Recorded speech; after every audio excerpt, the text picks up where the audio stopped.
Assalamualaikum warahmatullahi wabarakatuh. Halo semuanya, perkenalkan nama saya Cindy Rudi Benawan dengan NPM 0227241107 dari kelas 3A Akuntansi, Fakultas Ekonomi dan Bisnis Universitas Hairun. Di kesempatan kali ini, kita akan membahas satu topik yang sangat menarik dan relevan. Bukan hanya kalian yang belajar ekonomi atau keuangan, tapi juga buat siapapun yang hidup di era modern seperti sekarang.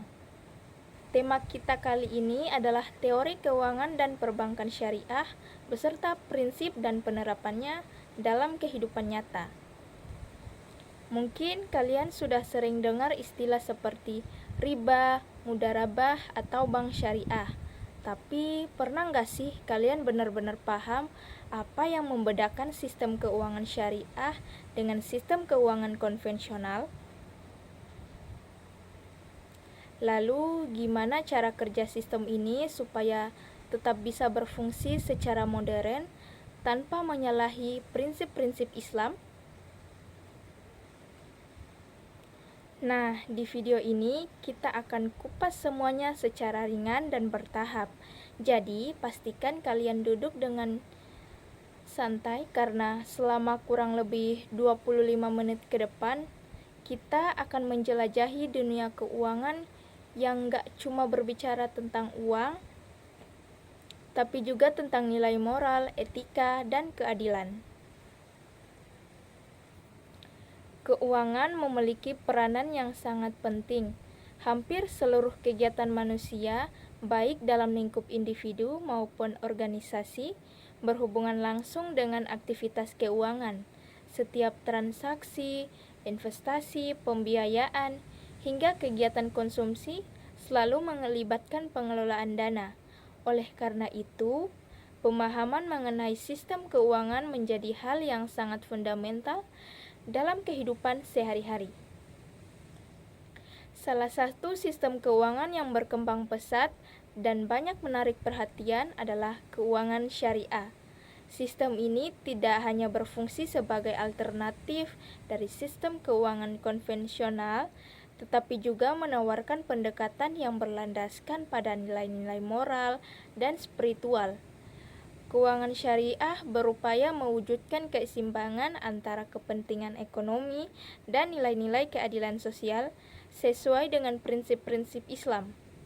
Banyak istilah dalam keuangan syariah yang mungkin sudah akrab di telinga seperti riba, mudharabah, atau bank syariah. Namun, tidak semua orang memahami secara mendalam perbedaan sistem syariah dengan konvensional. Oleh karena itu, pembahasan mengenai teori, prinsip, serta praktik keuangan dan perbankan syariah menjadi penting untuk memahami bagaimana sistem ini bekerja dan bagaimana penerapannya dalam kehidupan ekonomi modern.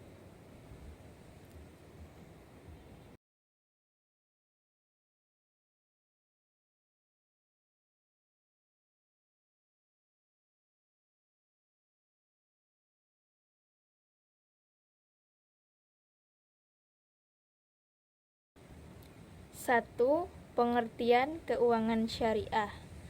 Keuangan syariah dapat diartikan sebagai sistem keuangan yang seluruh aktivitasnya didasarkan pada hukum Islam atau syariah. Artinya, setiap kegiatan ekonomi baik berupa investasi, pembiayaan, maupun transaksi keuangan harus selaras dengan nilai-nilai Islam yang menekankan keadilan, kejujuran, serta tanggung jawab sosial. Tujuan utama dari keuangan syariah bukan sekedar mencari keuntungan, melainkan juga menjaga keseimbangan antara kepentingan individu dan kepentingan sosial. Sistem ini menolak praktik ekonomi yang bersifat eksploitatif atau menimbulkan ketidakadilan. Uang dalam pandangan Islam bukanlah komoditas yang bisa diperdagangkan untuk mendapatkan bunga, tetapi alat tukar yang memiliki fungsi produktif ketika digunakan untuk kegiatan yang memberikan manfaat nyata. Dengan demikian, keuangan syariah tidak hanya berfokus pada hasil akhir berupa profit, tetapi juga mempertahankan proses dalam memperoleh keuntungan tersebut agar tetap halal dan sesuai dengan etika Islam. Konsep inilah yang menjadikan keuangan syariah sebagai sistem ekonomi yang tidak hanya berorientasi pada dunia, tetapi juga memperhitungkan nilai-nilai keberkahan dan keadilan sosial.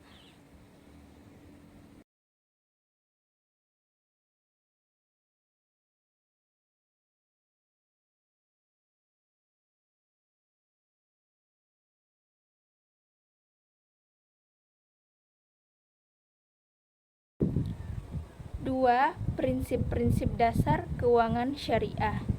Sistem keuangan syariah berdiri di atas 3 prinsip utama, yaitu larangan riba, gharar, dan masyir.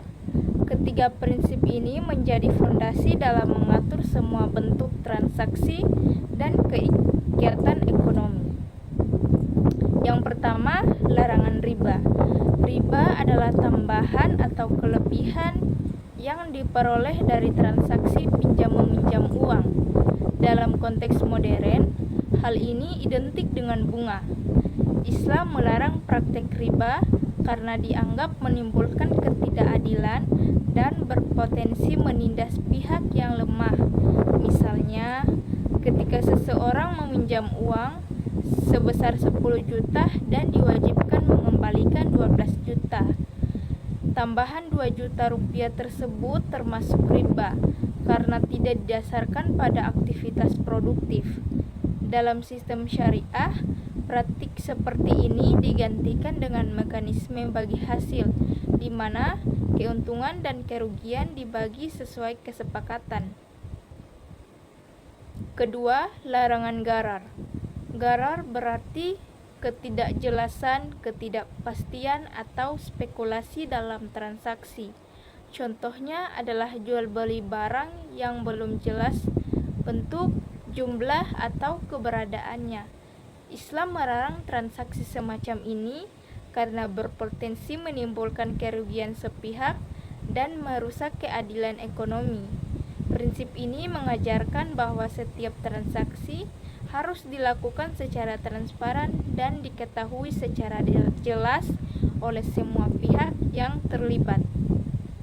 Yang ketiga, larangan masyir. Masyir adalah segala bentuk aktivitas ekonomi yang bersifat spekulatif atau mengandung unsur perjudian. Prinsip ini menolak kegiatan yang mengandalkan keberuntungan semata tanpa adanya usaha nyata. Dalam sistem ekonomi Islam, keuntungan yang sah hanya diperoleh melalui kerja keras dan kontribusi produktif. Ketiga prinsip dasar ini menjadikan keuangan syariah sebagai sistem yang beretika, transparan, dan menolak ketidakpastian. Dengan menerapkan prinsip tersebut, sistem ini berusaha menciptakan keseimbangan antara hak dan kewajiban, serta antara keuntungan dan tanggung jawab sosial.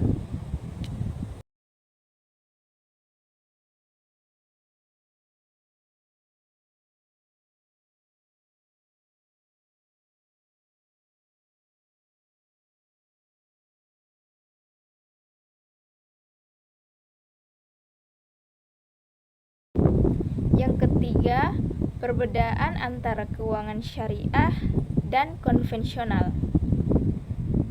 Salah satu hal yang paling mencolok dari keuangan syariah adalah perbedaannya dengan sistem keuangan konvensional. Dalam sistem keuangan konvensional, tujuan utama lembaga keuangan adalah memperoleh keuntungan sebesar-besarnya melalui bunga pinjaman. Bank bertindak sebagai pemberi pinjaman, serta nasabah menjadi pihak yang wajib membayar kembali dengan tambahan bunga. Hubungan ini bersifat kreditur-debitur yang cenderung berat sebelah karena resiko sepenuhnya ditanggung oleh nasabah. Sebaliknya, sistem Sistem keuangan syariah menekankan prinsip kerjasama dan keadilan. Hubungan antara lembaga keuangan dan nasabah bukan lagi antara pemberi pinjaman dan peminjam, melainkan antara dua pihak yang bermitra. Misalnya dalam akad mudharabah, bank memberikan modal kepada nasabah untuk mengelola usaha.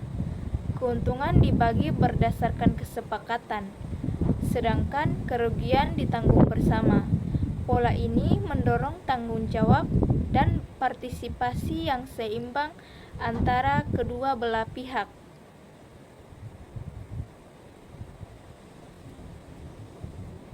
Sistem syariah juga memiliki dimensi sosial yang kuat.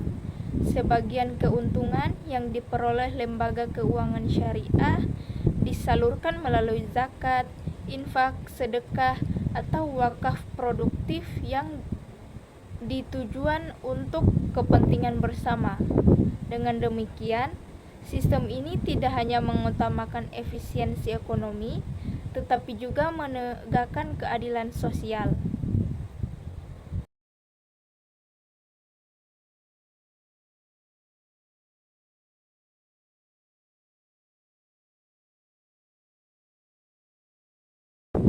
Empat, instrumen keuangan syariah. Dalam praktiknya, keuangan syariah menggunakan berbagai instrumen atau akad untuk menjalankan kegiatan ekonominya. Beberapa di antaranya, yang pertama yaitu mudharabah. Mudharabah adalah kerjasama antara pemilik modal atau sohibul ma'al dan pengelola usaha atau mudharib. Keuntungan dibagi sesuai kesepakatan, sedangkan kerugian ditanggung pemilik modal selama bukan akibat kelalaian pengelola.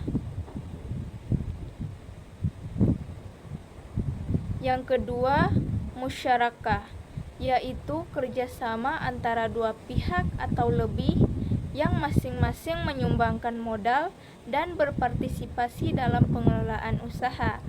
Keuntungan dan kerugian dibagi secara proporsional sesuai dengan porsi modal.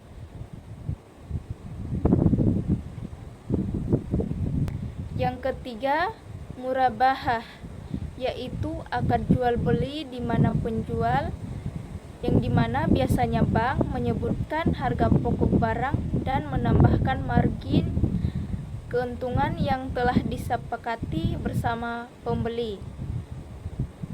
Yang keempat, ijarah, yaitu akad sewa menyewa atas barang atau jasa dalam jangka waktu tertentu. Pihak penyewa mendapatkan manfaat dari barang tersebut tanpa berpindah kepemilikan.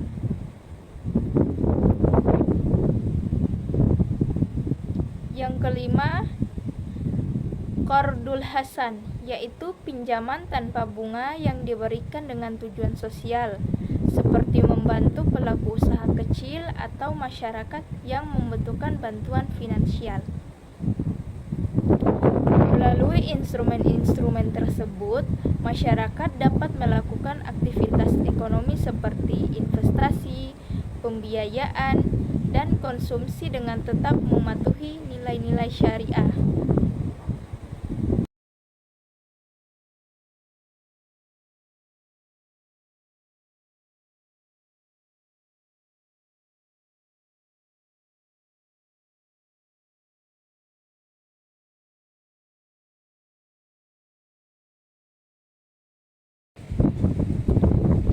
Perbankan syariah.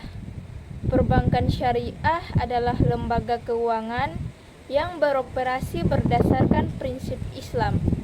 Fungsi utamanya adalah menyalurkan dana dari pihak yang memiliki kelebihan dana kepada pihak yang membutuhkan melalui mekanisme yang adil dan halal. Produk yang ditawarkan perbankan syariah sangat beragam. Untuk tabungan dan deposito digunakan akad wadiah atau titipan atau mudharabah yang artinya bagi hasil. Sementara untuk pembiayaan digunakan akad seperti murahabah, ijarah, dan musyarakah. Selain berfungsi sebagai lembaga intermediasi keuangan, bank syariah juga memiliki misi sosial, yaitu memberdayakan ekonomi masyarakat, terutama sektor usaha mikro dan kecil, dengan sistem bagi hasil dan pembiayaan berdasarkan nilai keadilan. Bank syariah berupaya menciptakan stabilitas ekonomi dan mengurangi kesenjangan sosial.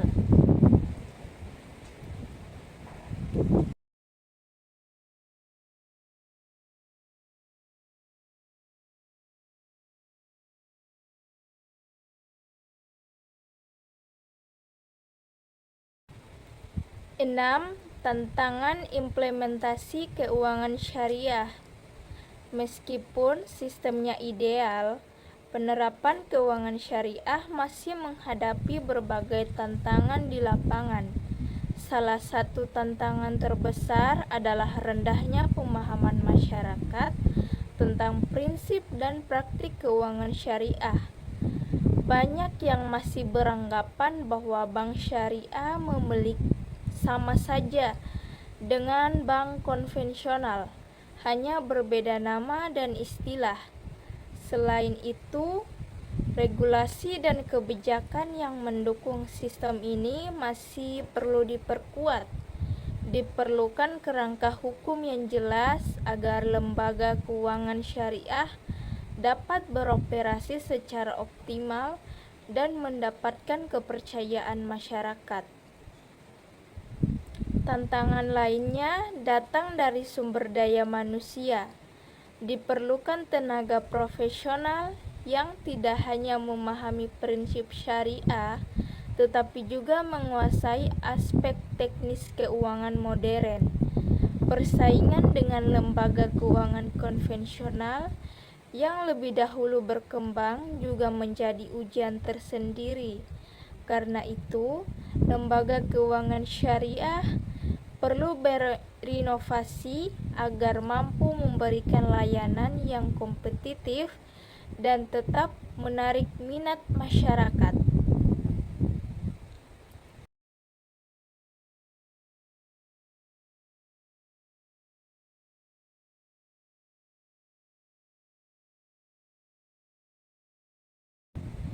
Tujuh, regulasi dan kebijakan. Regulasi memegang peranan penting dalam mendukung perkembangan keuangan syariah. Tanpa regulasi yang kuat dan pengawasan yang efektif, sulit bagi sistem ini untuk tumbuh secara sehat. Di Indonesia, peran pengawasan keuangan syariah dijalankan oleh Otoritas Jasa Keuangan atau OJK yang bekerja sama dengan Dewan Syariah Nasional, Majelis Ulama Indonesia atau DSN MUI. Setiap lembaga keuangan syariah juga memiliki Dewan Pengawas Syariah atau DPS yang bertugas memastikan seluruh kegiatan operasionalnya sesuai dengan prinsip Islam. Selain itu, pemerintah terus mengembangkan standar akad dan kerjasama dengan lembaga internasional untuk memastikan bahwa sistem keuangan syariah di Indonesia tetap relevan dan kompetitif di tingkat global.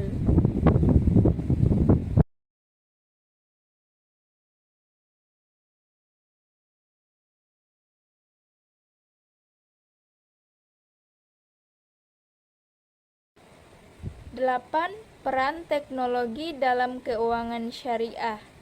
Perkembangan teknologi digital membawa pengaruh besar terhadap dunia keuangan, termasuk keuangan syariah.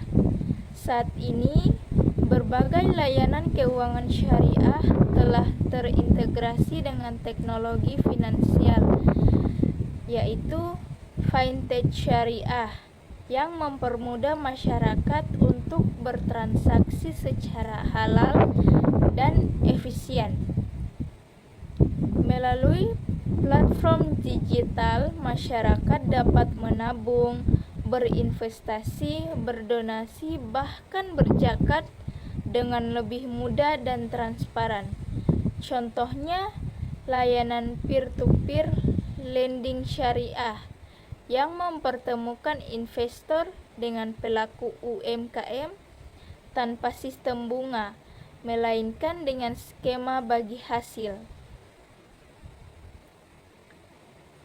Kehadiran teknologi ini tidak hanya mempercepat inklusi keuangan syariah, tetapi juga menarik minat generasi muda untuk mengenal dan menerapkan sistem ekonomi Islam dalam kehidupan modern.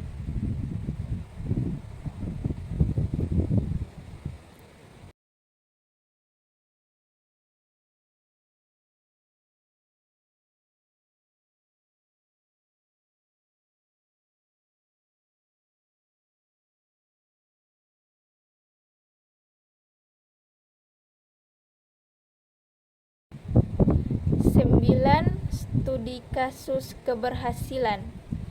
Keuangan syariah telah membuktikan keberhasilannya dalam meningkatkan kesejahteraan masyarakat di berbagai negara.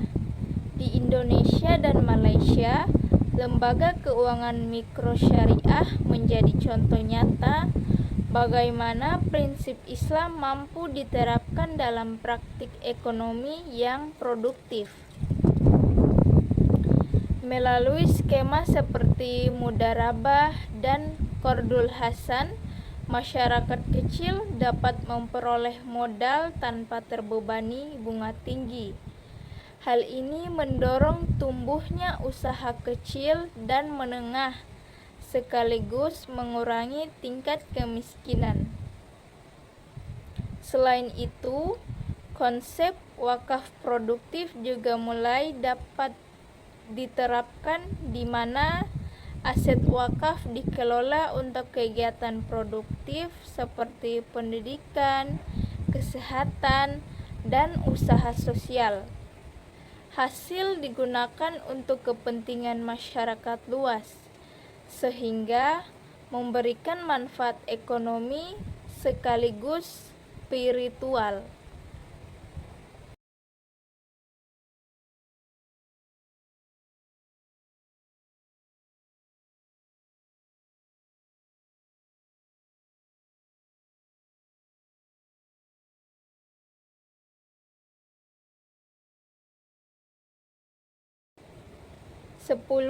Kesimpulan.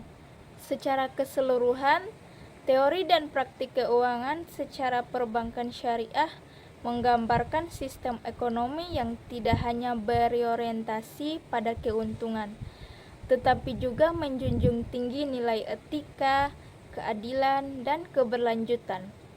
Keuangan syariah berupaya menghapus praktik riba, gharar, dan masyir yang dapat menimbulkan ketimpangan ekonomi, serta menggantinya dengan sistem yang menekankan kerjasama, tanggung jawab, dan kesejahteraan bersama.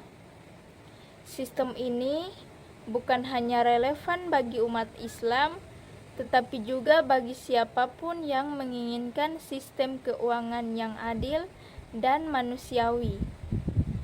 Dengan memahami prinsip dan praktiknya, diharapkan masyarakat dapat berperan aktif dalam membangun ekonomi yang tidak hanya sejahtera secara materi, tetapi juga membawa keberkahan bagi kehidupan sosial secara luas. Nah, itu dia pembahasan kita tentang teori keuangan dan perbankan syariah, prinsip dan praktiknya. Semoga setelah menonton video ini, kalian jadi lebih paham bagaimana Islam mengatur urusan keuangan dengan cara yang bijak dan berkeadilan. Kalau kalian suka konten seperti ini, jangan lupa like, komen, dan subscribe ya.